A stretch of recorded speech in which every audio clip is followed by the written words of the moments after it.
Silence on roule supporte l'Association des véhicules électriques du Québec, www.aveq.ca, la référence en électromobilité. L'épisode de cette semaine est une présentation du garage Arleco. Arleco, servir au-delà de la réparation. C'est fait, il y a 100 000 véhicules électriques sur les routes du Québec. Subaru annonce son Solterra 100% électrique. Des subventions du Québec profitent à l'Ontario. Le Silverado EV s'en vient. L'Institut du véhicule innovant reçoit 1 245 000 $ pour un projet de flotte rechargeable pour véhicules lourds. Simon-Pierre Rioux nous parle des élections à l'Assemblée générale annuelle de l'AVEQ. Stéphane Levert nous parle des véhicules électriques dans le sport automobile. Et en grande entrevue, Marc Bédard nous parle de son entreprise Lion. Une des particularités de Lion, c'est qu'on fait des choses extrêmement flyées au niveau technologie, mais on a les pieds vraiment par terre. Tout ça et bien plus encore dans la 104e de Silence on roule.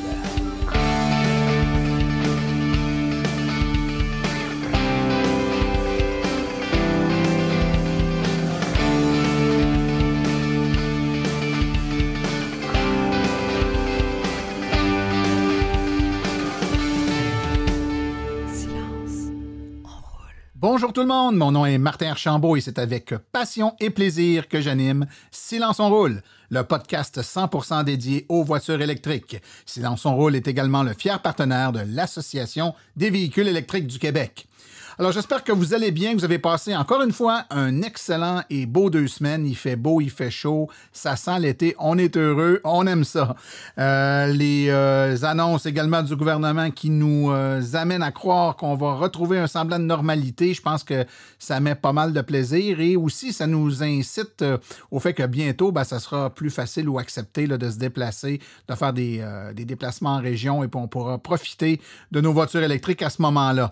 On a eu un 2 semaines dans lequel il s'est passé quelque chose de particulier. En fait, on a eu la confirmation de l'immatriculation du 100 millième véhicule électrique sur les routes du Québec. Et oui, c'est fait. Il y a 100 000 véhicules sur les routes du Québec au moment où on se parle et même un peu plus. Donc, ça va bien. On est d'ailleurs au début là, de la belle saison. Donc, il va y avoir plusieurs ventes qui vont se faire dans les prochaines semaines, les prochains mois. Donc, suivez nos statistiques. D'ailleurs, ceux qui ont écouté les statistiques dans notre épisode hors série qui a été diffusé la semaine dernière, vous avez pu entendre un peu là, Frédéric Saint-Laurent et Jean-François Morissette nous parler là, des ventes de véhicules et de la progression des véhicules électriques au Québec. Ça se passe super bien, ce chapitre-là, donc on a tout à être encouragé. On a un épisode bien meublé cette semaine, beaucoup d'informations. Stéphane Levert va nous parler des voitures électriques, des véhicules électriques en course automobile, dans le sport automobile. Ça risque d'être fort intéressant.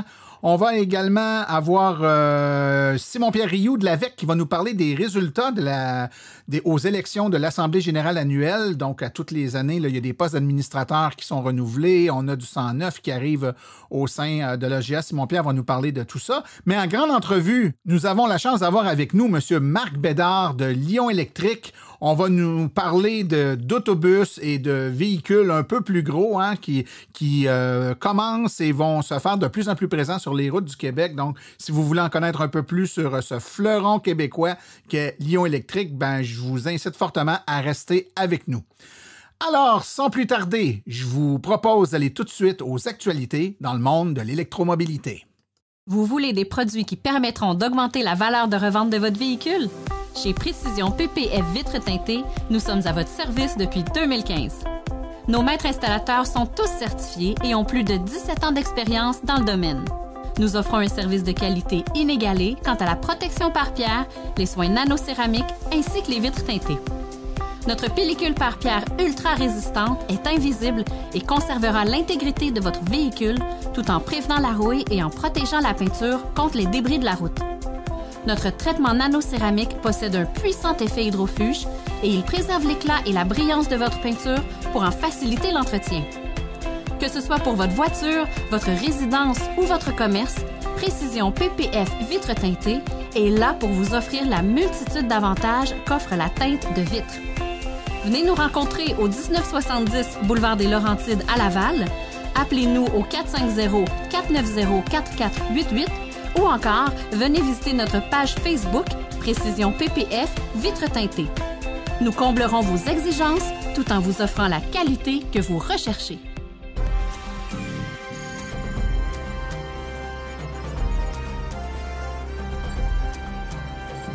L'actualité dans le monde des VE. La start-up WattEV veut construire à Bakersfield, en Californie, un relais routier de 25 MW uniquement électrique et alimenté par un panneau solaire. Le site sera ouvert au public, mais WattEV prévoit également utiliser les bornes de recharge pour sa propre flotte de véhicules. L'objectif à long terme est de fournir 25 MW, incluant 40 bornes de recharge. Cependant, le site n'offrira au début que 4 MW, à l'image de la première station de recharge pour camions lourds électriques accessible au public, qui a ouvert ses portes le mois dernier à Portland, dans l'Oregon. Selon un communiqué de presse de WattEV, leur ambition est d'atteindre rapidement leurs objectifs. Le site est de 110 acres et se trouve à l'intersection d'autoroutes majeures à l'extrémité sud de la vallée San Joaquin, en Californie, et est situé près d'un centre de distribution d'Amazon et de Walmart. Le site disposera d'un micro-réseau solaire permettant le stockage d'énergie, mais également, si nécessaire, utiliser l'électricité du réseau de la compagnie d'électricité locale Pacific Gas Electric, a indiqué le communiqué. Subaru a annoncé son premier véhicule entièrement électrique qui devrait être mis en vente en 2022. Il s'appellera le Solterra.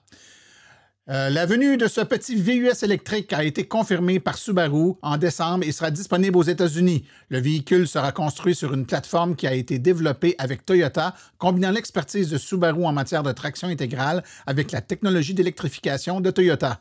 Bien que Subaru n'ait pas encore dévoilé l'emblème et le profil du Solterra, on peut imaginer à quoi elle ressemblera car Toyota, partenaire de ce projet, a déjà dévoilé la production du Toyota BZ4X Concept. Attendez-vous à ce que le Solterra soit un peu de la même taille qu'un Subaru Forester, bien qu'un peu plus basse et plus élégante, et compte tenu de la nature du projet, elle sera évidemment équipée d'un moteur électrique. Dans le cadre de l'analyse des statistiques faites par nos deux statisticiens, notre collègue de Silence on roule, Stéphane Levert, a remarqué quelque chose de plus ou moins normal.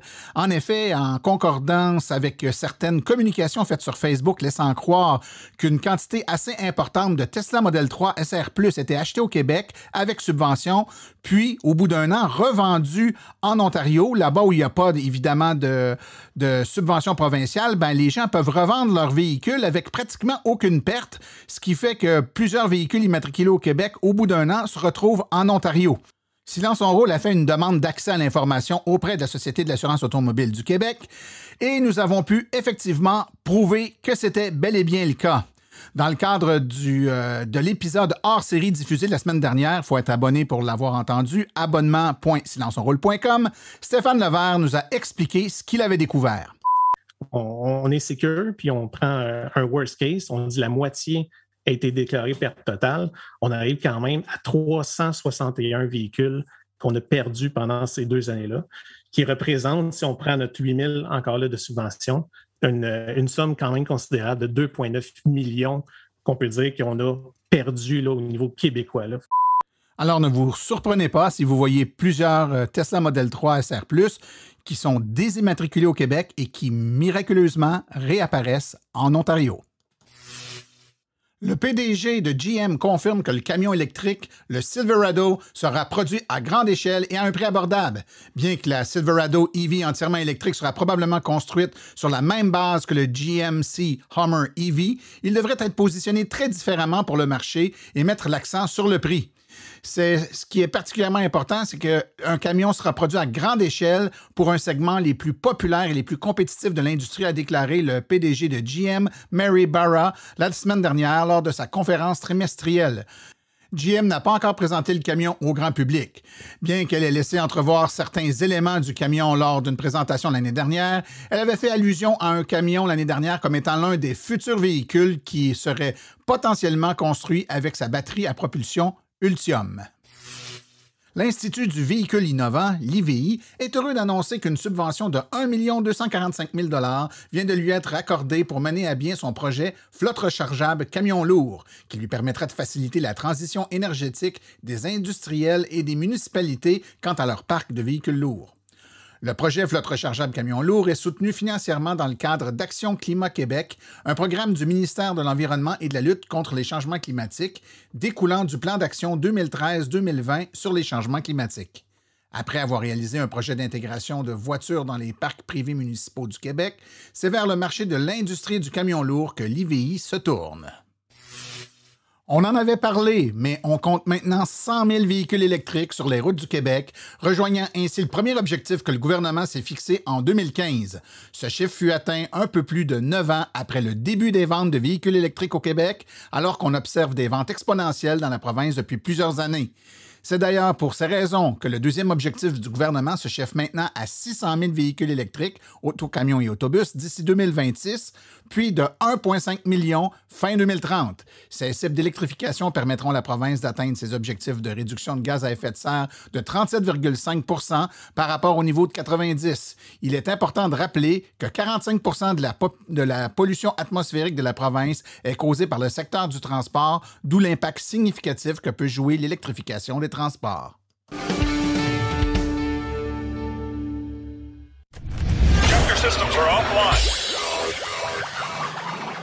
Cette chronique spéciale est une gracieuseté de l'Association des véhicules électriques du Québec. www.aveq.ca. Je suis avec Simon-Pierre Rioux, qui est le président de l'Association des véhicules électriques du Québec. Bonjour, Simon-Pierre. Hey, bonjour Martin. Ça a été un gros week-end en fin de semaine. C'était l'Assemblée générale annuelle des membres. Ça a lieu une fois par année. Qu'est-ce qui s'est passé de bon lors de cette AGA-ci?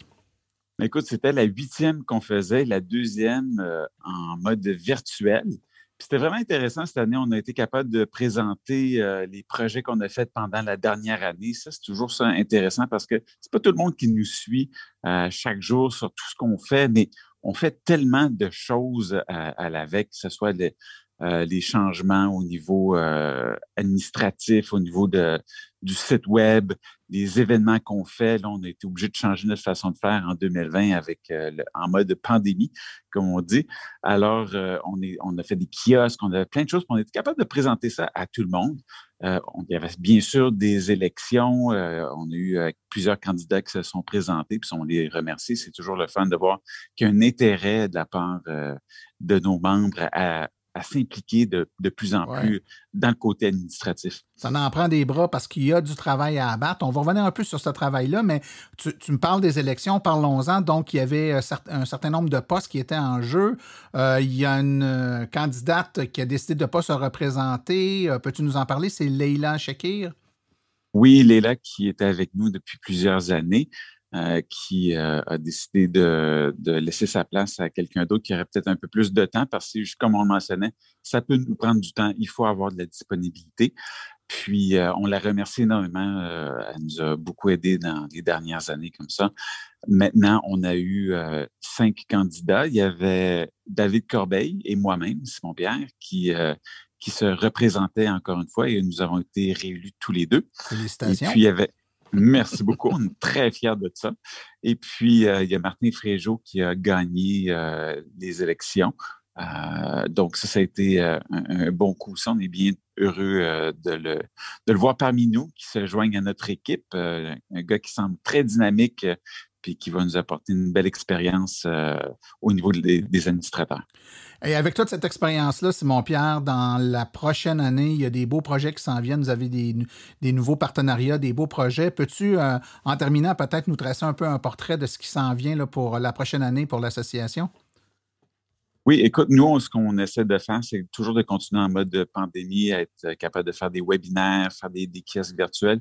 Mais petit à petit, on va revenir à nos sources, à nos racines.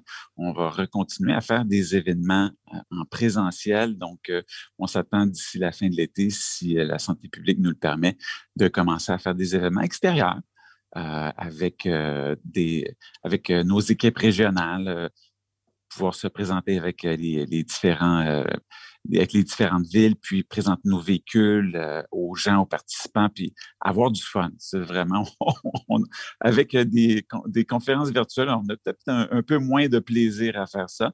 Et en plus, on sait qu'il y a différents salon du véhicule électrique qui s'en viennent à l'automne parce que oui, là, on s'attend vraiment à ce qu'il y ait un déconfinement total à l'automne. On parle du salon du véhicule électrique de Montréal, de Québec, de Gatineau à Saint-Hyacinthe. Donc, il va y avoir beaucoup d'actions. Les gens qui veulent vraiment avoir de l'information sur les véhicules, pouvoir les essayer. L'Association des véhicules électriques va être là, va être présente à ces événements-là et ça va nous faire un plaisir de discuter avec tous les auditeurs qui se posent encore des questions sur les véhicules électriques, de leur répondre du meilleur de nos connaissances avec l'expérience qu'on a. Ben, Simon-Pierre Rioux, je te remercie beaucoup. Puis s'il y a des gens qui sont intéressés à devenir membre de l'AVEC ou devenir bénévole, ou encore mieux les deux, vous visitez le www.aveq.ca. Toute l'information est là. Merci beaucoup, Simon-Pierre. Merci à toi, c'est bien gentil. À bientôt.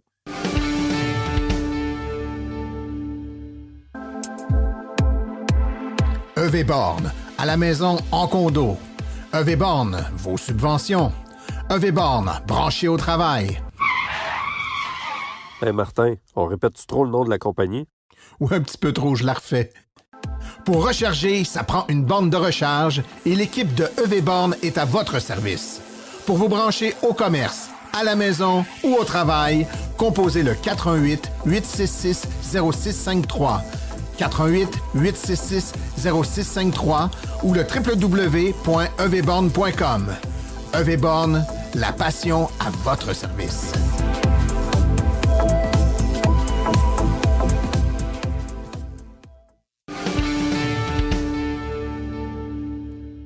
Juste avant de commencer l'entrevue avec M. Marc Bédard, simplement mentionner aux auditeurs que cette entrevue a été faite il y a plusieurs semaines, voire un mois et demi à peu près, donc avant les annonces finales pour l'entrée en bourse de Lyon, ainsi que les annonces pour l'usine aux États-Unis. Donc, aucune question ne seront posées pendant l'entrevue sur ce sujet, puisqu'au moment de réaliser l'entrevue, nous n'étions pas au courant de tous les détails qui ont été communiqués dans les médias dans les dernières semaines. Alors, allons-y tout de suite avec l'entrevue.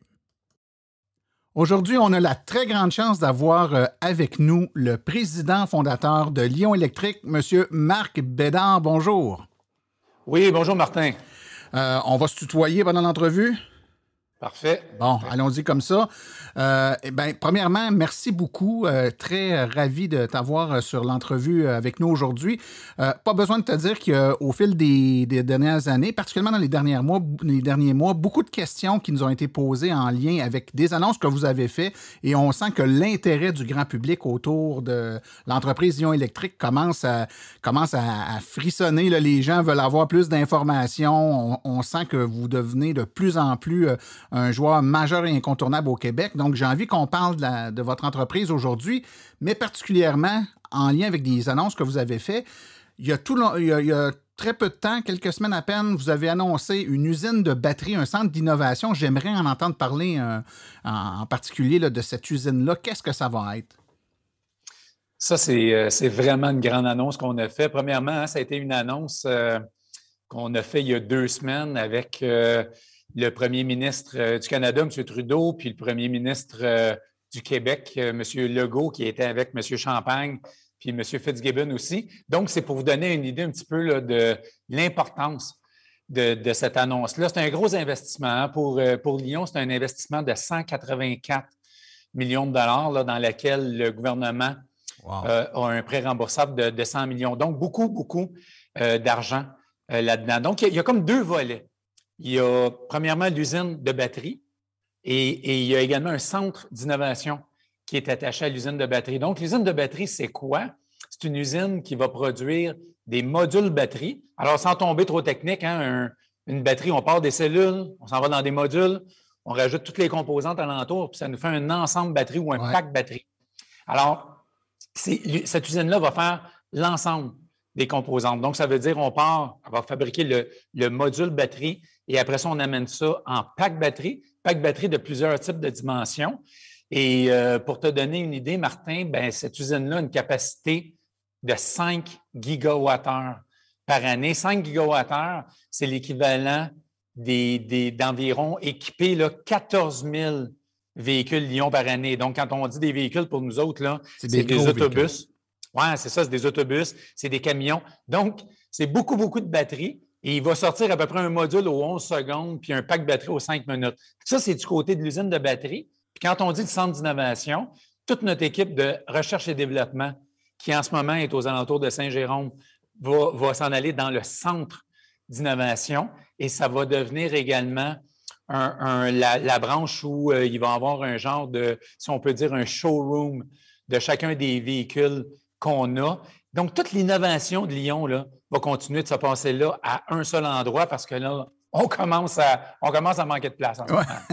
Écoutez, à moins que je me trompe, puis vous le direz si c'est le cas, ça sera une première au Canada là, de fabriquer des packs de batteries pour véhicules. Je ne pense pas que ça se fasse au moment où on se parle ailleurs.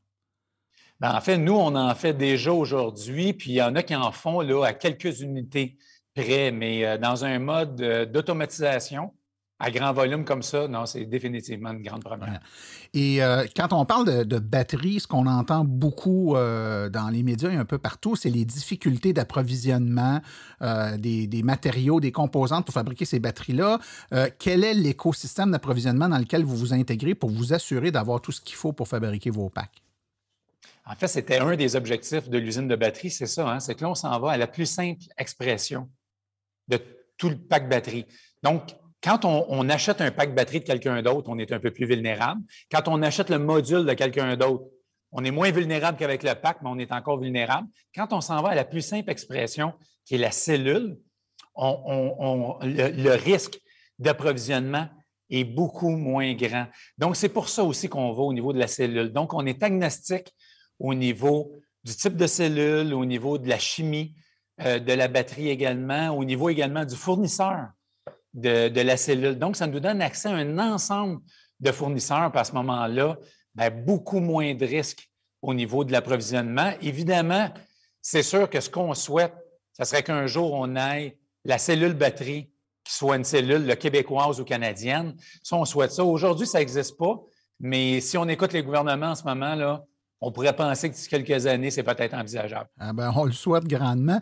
Et finalement, pour clore sur ce sujet-là, est-ce que votre fabrication de packs batterie est uniquement pour les besoins de votre entreprise Lion Électrique ou vous prévoyez ou vous envisagez peut-être à moyen ou à plus long terme fournir d'autres entreprises qui auraient besoin de batteries? Dans un premier temps, c'est vraiment pour Lion. Donc, on va s'assurer que Lion a tout ce dont elle a besoin avant de commencer à l'offrir à d'autres mondes. D'un autre côté, ceci étant dit, un coup que nous, on est satisfait qu'on a tout l'approvisionnement désiré, ce n'est pas dit qu'on ne pourrait pas offrir soit nos packs batteries ou bien nos modules à d'autres entreprises. Alors, ça sera quelque chose qu'on va regarder là, au fil du temps. Cette usine-là, on regarde une ouverture pour la fin de l'année 2022, là, pour qu'elle soit pleinement opérationnelle en début d'année 2023. Donc, clairement, c'est quelque chose qu'on va regarder. Excellent. Finalement, je voulais aussi parler d'un autre thème, c'est-à-dire qu'on a entendu parler de votre entreprise, du moins les gens les plus profanes. On commençait à entendre parler de vous autres avec les autobus scolaires, les beaux autobus jaunes avec le pare-choc bleu. Là, on a commencé à voir ça, puis les gens commençaient à parler hey, on fabrique des autobus scolaires électriques au Québec, et puis votre nom revenait souvent. Maintenant, il faut savoir que vous fabriquez, oui, des autobus, mais vous fabriquez également d'autres types de véhicules, d'autres types de camions. Quels sont ces véhicules dans lesquels vous vous spécialisez actuellement? Oui, il faut savoir au départ, Martin, que sous un autobus scolaire de type C, c'est un châssis de classe 7 qui est dessous. Hein? Donc, un châssis de camion, si on veut, là, qui est un châssis Lion, qui a été conçu dès le départ pour être électrique. Donc, nous, on a commencé à vendre nos autobus scolaires en 2016 et là, dès le moment où on a commencé à commercialiser nos autobus scolaires, on a commencé à développer le camion. Donc, développer le camion, évidemment, on part du même type de châssis et on part également du même type de technologie. Et là, il fallait tout intégrer ça ensemble dans un mode camion avec une cabine de camion. Donc, aujourd'hui, on vend déjà plusieurs modèles. On vend déjà un châssis de classe, pas un châssis, un camion de classe 6, un camion de classe 8. Et dans le camion de classe 8, on l'offre avec une boîte qui est sèche. On l'offre également avec une boîte réfrigérée. On offre également un camion de collecte de déchets complètement électrique. Alors, c'est une benne électrique qui est sur notre camion électrique. Puis ça permet là, de faire toute la journée d'opération, donc au-dessus de 1200 arrêts et départs dans la même journée. Donc, on dit souvent que c'est la technologie qui doit s'adapter à l'opération et non pas l'opération à la technologie. Mais ça, c'est un bon exemple. Donc, ça, c'est les véhicules qu'on offre aujourd'hui. Si on regarde cette année, en 2021, là, les autres camions qu'on s'en va offrir, il va y avoir un Lion 8 tracteur, entre autres, donc qui est très, très en demande. Tu sais, nous autres, nos camions, Martin, il faut juste se rappeler, c'est toujours avec une autonomie aujourd'hui, là, une autonomie de moins de 400 km. Okay. Ça nous permet d'avoir un payload qui est très, très intéressant. Donc, pour le Lion 8 tracteur, c'est un gros marché.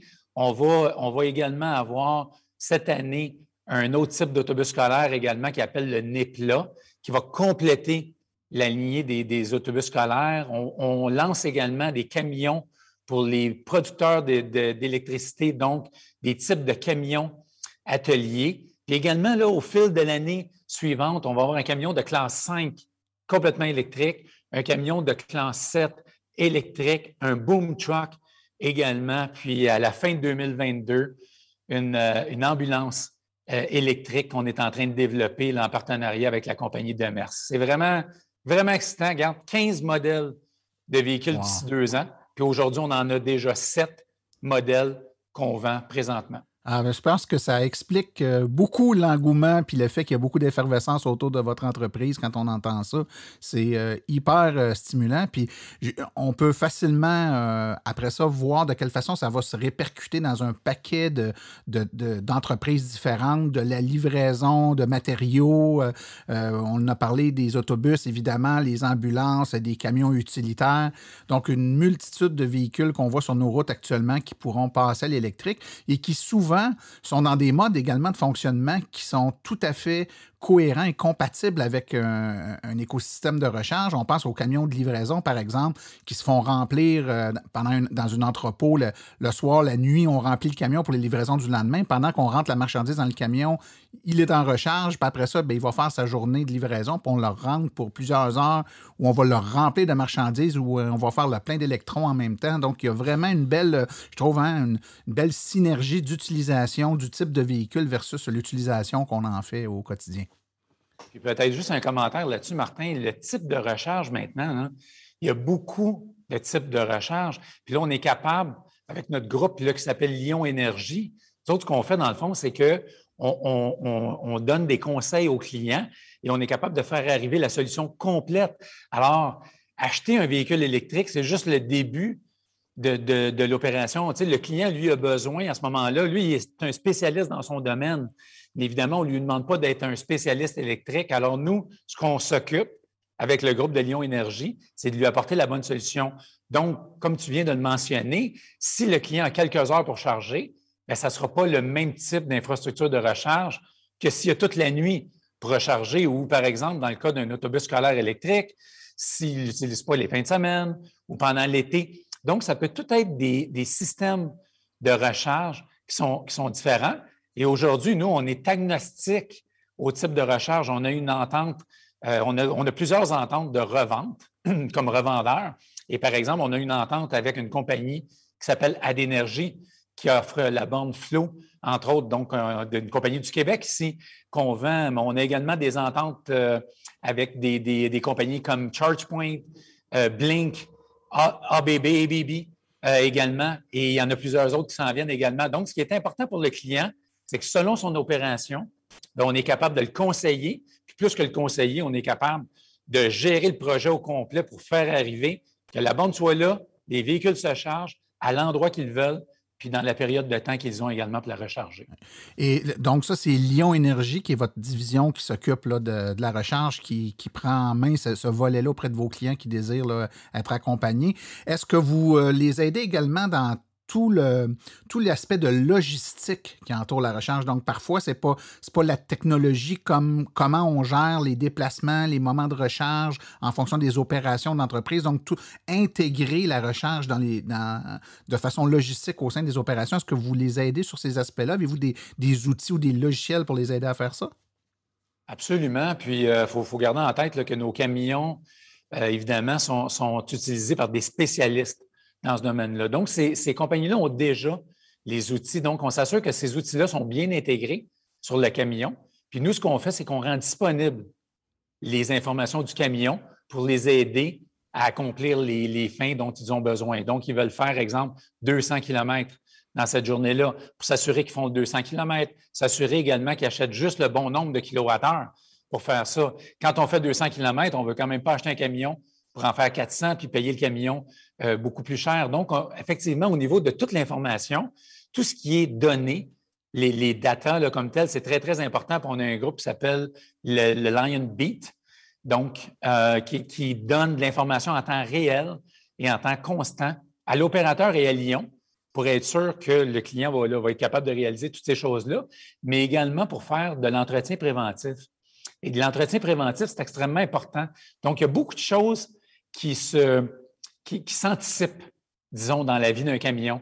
Et l'entretien préventif avec le Lionbeat, bien ça, c'est extrêmement apprécié par les opérateurs. Les opérateurs, ce qu'ils veulent, eux autres, bien, c'est que leur camion soit fiable et rentabiliser leur opération. Alors, le Lionbeat, bien ça les aide beaucoup à ce niveau-là. Lionbeat, c'est, si je ne me trompe pas, est-ce que c'est l'entente que vous avez faite avec Geotab, c'est bien ça? Exactement. Dans le fond, c'est un produit Geotab, white label, qui est adapté pour les besoins de Lion, donc en vertu d'une entente entre Geotab, qui est très bien reconnue là, dans ce monde-là, et Lion. Et c'est un genre de premier produit au niveau des poids lourds là, puis des poids semi-lourds qui est complètement adapté à une utilisation électrique. Fait que là, ça, c'est propriétaire de Geotab et de Lion. Okay. Tout à fait. Pour quelqu'un qui connaît un peu moins le monde du transport de marchandises, là, quand on parle avec Lionbeat d'avoir une flotte qui est connectée puis tout ça, quelles sont les informations qui sont véhiculées entre les différents camions de la flotte et l'entreprise? C'est quoi le type de données avec lesquelles on compose et qu'on prend des décisions? C'est, outre le nombre de kilomètres parcourus puis la position du camion, c'est quoi qui est véhiculé? En fait, Martin, il n'y a presque pas de limite. On est limité uniquement par ce qu'on veut faire avec, parce que le camion, c'est à peu près tout. On peut connaître, évidemment, l'autonomie restante du véhicule selon ce qu'on a conduit, disons, dans les 50 derniers kilomètres ou 100 derniers kilomètres. On peut mettre des hypothèses également là, pour être capable d'anticiper certaines situations. Puis ça peut aller jusqu'à la chaleur de la batterie à l'intérieur. Ça peut nous donner même une cellule qui serait défectueuse, disons, à l'intérieur d'un pack batterie, qui n'arrête pas du tout le camion, mais on sait que cette cellule-là est défectueuse. Donc, on peut faire un entretien à un moment donné et remplacer, par exemple, la cellule. Ça va jusqu'au niveau, évidemment, de la motorisation, la puissance, le torque, du véhicule. Donc, c'est un bon mix entre tout ce qui est électrique, mais également un paquet de composantes mécaniques qui sont sur le véhicule. Alors, il n'y a presque rien sur lequel on n'a pas d'informations ou on ne peut pas l'avoir. Puis après ça, nous autres, on essaye de rendre ça accessible aux clients, puis on digère cette information-là pour qu'ils puissent s'en servir là, quotidiennement. Écoutez, le temps file. Je voudrais vraiment qu'on termine. J'aimerais entendre ton feeling sur le transport, parce que là, on parle souvent là, avec les types de camions dont on a parlé depuis tantôt, des camions qui font, par exemple, à l'intérieur d'une ville ou qui font de la livraison, mais si on parle des camions lourds qui font de la livraison d'un bout à l'autre du Canada, par exemple, ou d'un bout à l'autre du Québec, donc ce qu'on appelle des vannes, hein, des 18 roues sur les routes, on sait qu'il y a Tesla, qu'il y a le Semi qui a été annoncé, il y a des prototypes qui circulent. Quel est l'avenir du transport longue distance avec des véhicules routiers, j'entends, là, pas des trains, là, vraiment des véhicules sur nos routes? Quel est l'avenir sur de longues distances, les technologies vers quoi on s'en va? Et est-ce que l'entreprise Lion Électrique est intéressée à aller dans ce créneau-là? En fait, nous, Martin, une des particularités de Lion, c'est qu'on fait des choses extrêmement flyées au niveau technologie, mais on a les pieds vraiment par terre. On est vraiment des gens on aime l'aspect pratique des choses. Et c'est pour ça qu'aujourd'hui, toutes les utilisations d'autres qu'on vend, c'est toujours en mode urbain et en mode modulaire. Donc, quelqu'un qui a besoin de 150 km, on ne lui vendra pas 300 km. Et ça va jusqu'à une utilisation aujourd'hui de 400 km. Et la densité des batteries augmente de façon annuelle. Donc, l'autonomie de 400 km aujourd'hui, bon, exemple, peut-être que dans un an, on va être rendu à 430 km, par exemple. Puis c'est à peu près le type d'évolution qu'on a. Donc, nous, on s'en va vers le longue distance à mesure que la technologie nous permet d'aller vers le longue distance.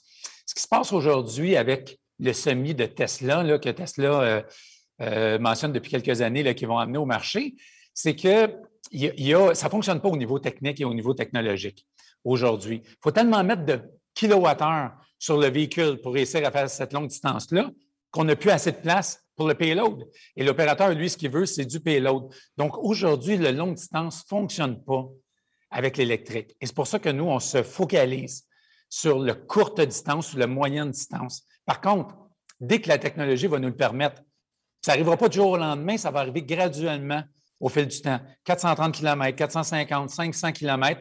On estime qu'on va être aux alentours de 700, 750 km environ dans 5 à 6 ans. Ça, c'est notre estimation. Puis, il va y avoir à un certain point des technologies qui vont aussi sortir du lot, comme exemple du solid state au niveau des batteries, qui vont nous permettre d'aller plus loin. Mais on parle de ces technologies-là environ dans 6-7 ans. Donc, aujourd'hui, on laisse ça à des compagnies comme Tesla qui ont mentionné ça, mais qu'on voit qu'au niveau technologique, ça ne peut pas arriver. Puis là, il y a d'autres technologies qui sont, comme exemple, l'hydrogène, qui est comme une technologie de transition pour la longue distance. Et nous, on a décidé de ne pas aller là, encore une fois, parce qu'on n'est pas dans la transition. On est dans des modèles qui fonctionnent aujourd'hui et qui sont payants pour les opérateurs. Alors, pourquoi investir dans une technologie comme l'hydrogène, alors que dans 7-8 ans, elle ne sera plus là, elle ne sera plus requise? Alors, nous, notre point, c'est vraiment, on vend ce qui est possible aujourd'hui, ce qui permet de rentabiliser l'opération pour nos flottes de camions. Puis, évidemment, tout le monde sait qu'avec le temps, puis nos opérateurs le comprennent très bien, mais cette autonomie-là va grandir continuellement au fil du temps. Et oui, on va arriver aux longues distances, mais dans plusieurs années. Bien, c'est parfait. Alors, Marc Bédard, qui est président fondateur de Lion Électrique, merci beaucoup d'avoir été avec nous aujourd'hui. Ça a été très apprécié et surtout très instructif. Merci beaucoup, Martin. Bonne journée. Merci.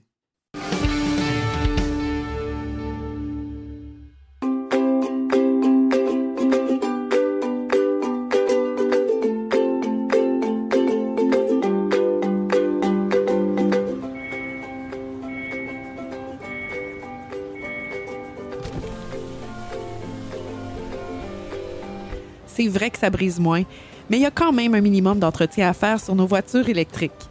Quand est venu le temps de faire l'entretien de mon véhicule, j'ai choisi de faire confiance à l'équipe d'Arleco plutôt que le concessionnaire. Ça fait maintenant 3 générations que cette entreprise familiale chouchoute nos voitures et ils ont été parmi les premiers à s'engager activement dans l'électrification des transports tout en adoptant des procédures et des produits sains pour l'environnement. Avec ses techniciens spécialement formés à l'entretien et réparation des voitures hybrides et électriques, Arleco nous offre aujourd'hui la même qualité de service sur nos VE qu'elle a toujours livré depuis bientôt 40 ans. De plus, chez Arleco, j'obtiens 10 % de rabais sur la main-d'œuvre et les traitements anti-rouille avec ma carte membre hors de l'AVEC. Arleco Génération 3, 8470 boulevard Parkway à Anjou. 514-352-1446 ou arleco.ca. Arleco, servir au-delà de la réparation.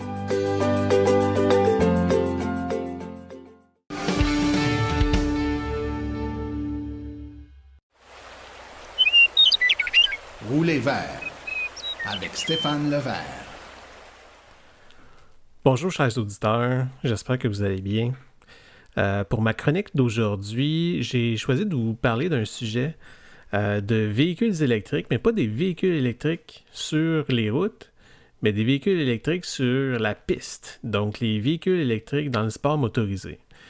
Ce qu'il faut savoir avant de parler des différentes séries ou des différentes apparitions de véhicules électriques qui sont arrivés dans le sport motorisé dans les dernières années, c'est que la Formule 1, qui est vraiment le summum du sport motorisé sur la planète, utilise quand même une certaine partie d'électrification. On peut plus parler d'hybridation, là. Donc la F1, ce qu'ils font, c'est qu'ils utilisent un système de récupération d'énergie un peu comparable à ce qu'on a déjà sur nos voitures pour restocker un petit peu d'énergie et avoir un moteur électrique là, qui vient assister le moteur à combustion qui propulse la monoplace. Donc, une fois qu'on a dit ça, maintenant, si on passe vraiment aux séries qui sont plus, qui mettent de l'avant plus des véhicules électriques, évidemment, là, ce qu'on connaît le plus, c'est la Formule E. Donc, la Formule électrique, ça a été vraiment une série qui a été mise sur pied par la FIA, la Fédération internationale d'automobile, pour avoir comme son penchant de la Formule 1, mais en version toute électrique. Donc, cette série-là a commencé au milieu des années 2010. Donc, en 2014-2015, ça a été la première saison. Donc, ça a été la première itération de cette série-là. À l'époque, là, la voiture n'avait pas assez d'autonomie pour faire toute la course. Donc, à mi-chemin dans la course, les pilotes devaient changer de voiture pour pouvoir retourner en piste et compléter la course.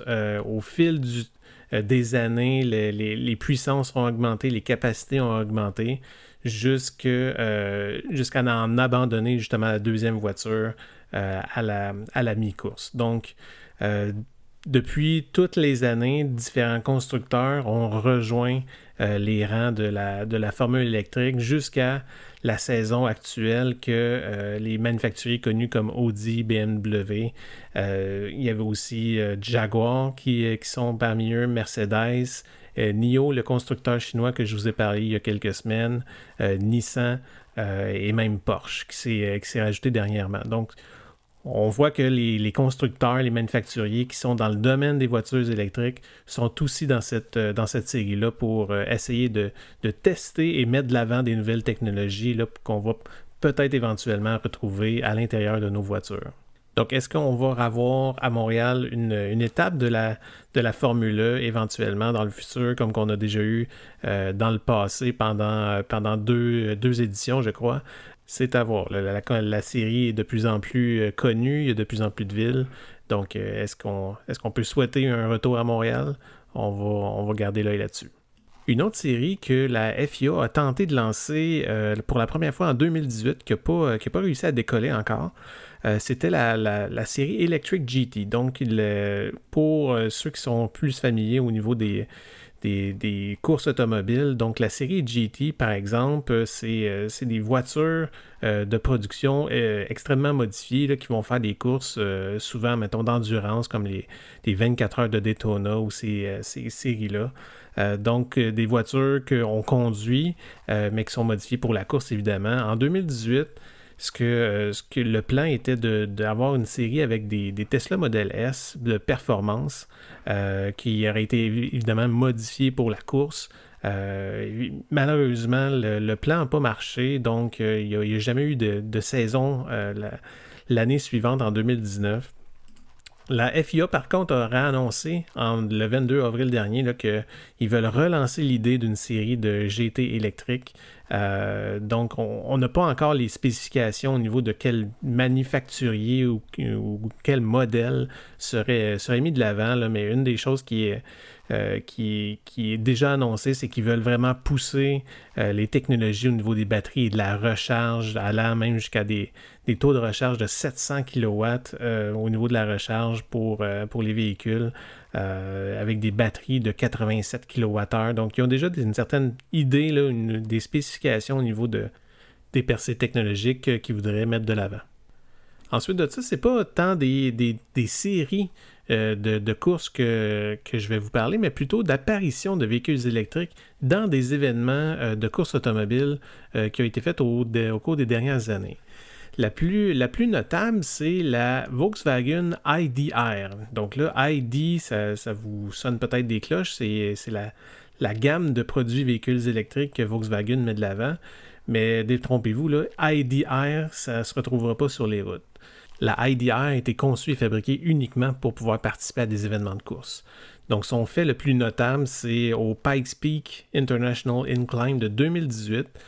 Donc, cette compétition-là, c'est une compétition chronométrée que chaque voiture doit gravir une montagne. Donc, c'est un trajet de 20 km pour gravir cette montagne-là. Et puis, la ID.R a fait le trajet en moins de 8 minutes qui n'avait jamais été fait auparavant.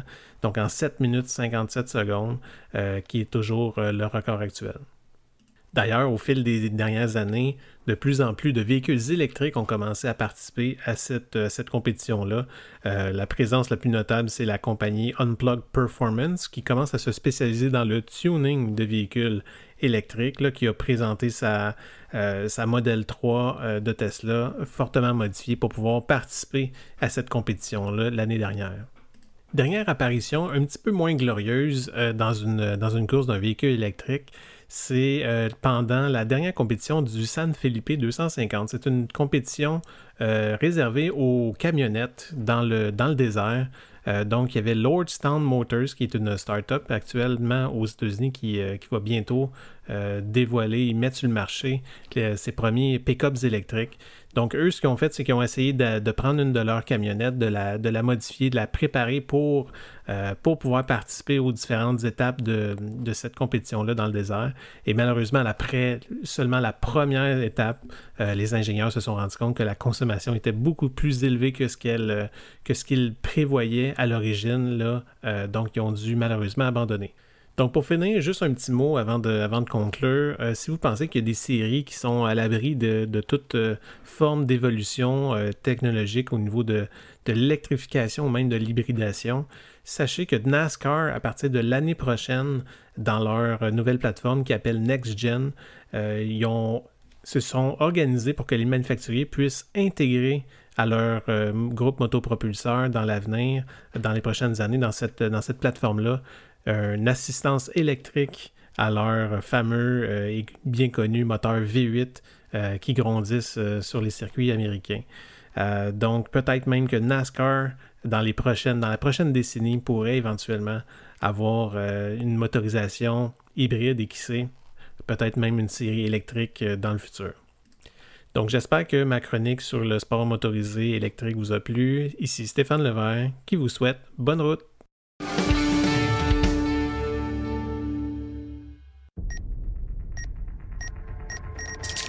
Comprendre son auto en 60 secondes, top chrono. Une question fréquente est, si je pars en vacances pendant 2 semaines, 1 mois, 2 mois, devrais-je laisser ma voiture branchée à la maison ou la laisser débranchée? En fait, il faut savoir qu'une batterie lithium-ion est mieux de ne pas rester chargée à 100% trop longtemps. Par trop longtemps, on entend plusieurs jours, voire plusieurs semaines.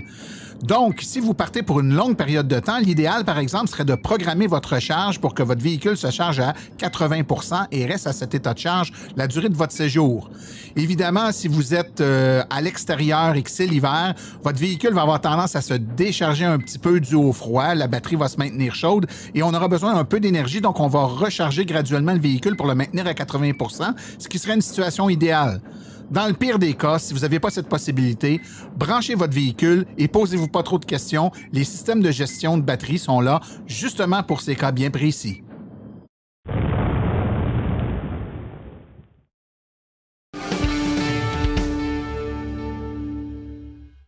Pour ce qui est des événements à venir dans les prochaines semaines dans le monde de l'électromobilité, compte tenu des conditions sanitaires actuelles, c'est assez limité. Il y aura cependant un kiosque virtuel avec, c'est mercredi le 16 juin à 19h30, donc des réponses à vos questions avec un panel d'électromobilistes d'expérience. C'est organisé avec le soutien de la campagne Roulons électrique. Les inscriptions peuvent se faire dans la section calendrier du site web de l'association. Ceci conclut la présente balado-diffusion. Silence on roule remercie tous ses collaborateurs et invités, particulièrement aujourd'hui Simon-Pierre Rioux, Stéphane Levert ainsi que M. Marc Bédard. Nous remercions également le Garage Arleco, commanditaire principal, et l'Association des véhicules électriques du Québec, partenaire de Silence on roule. La reproduction ou la diffusion d'émissions est permise, mais nous apprécierions en être avisés. Toute question concernant l'émission peut être adressée à martin@silenceonroule.com. Pour les questions générales regardant l'électromobilité ou l'association, veuillez plutôt écrire à info@aveq.ca. Pour vous renseigner et avoir accès à toute la documentation de l'AVEQ, visitez le www.aveq.ca. Je vous rappelle que sur notre site web, afin de vous faciliter la tâche, vous avez accès aux archives de nos balados ainsi qu'à des hyperliens vers les sites web mentionnés aujourd'hui, le tout directement au archives.silenceonroule.com. Mon nom est Martin Archambault et d'ici le prochain balado, j'espère que vous attraperez la piqûre et direz vous aussi, silence, on roule.